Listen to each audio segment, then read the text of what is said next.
Vous avez des questions sur la mission à l'autre bout du monde? L'équipe Fidesco vous répond. Tasnim, est-ce qu'un volontaire part seul en mission?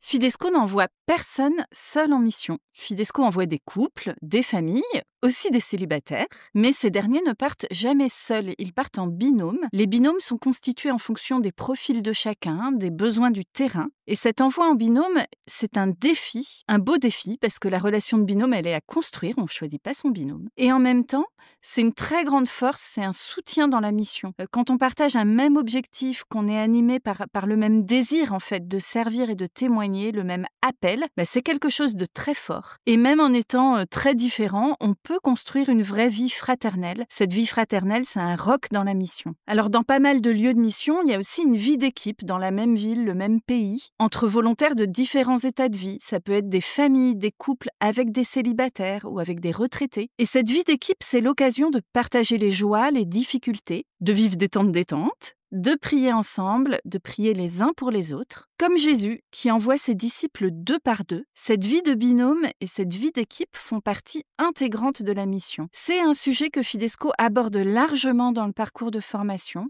pour donner des clés pour bien vivre cette vie de binôme, cette vie d'équipe.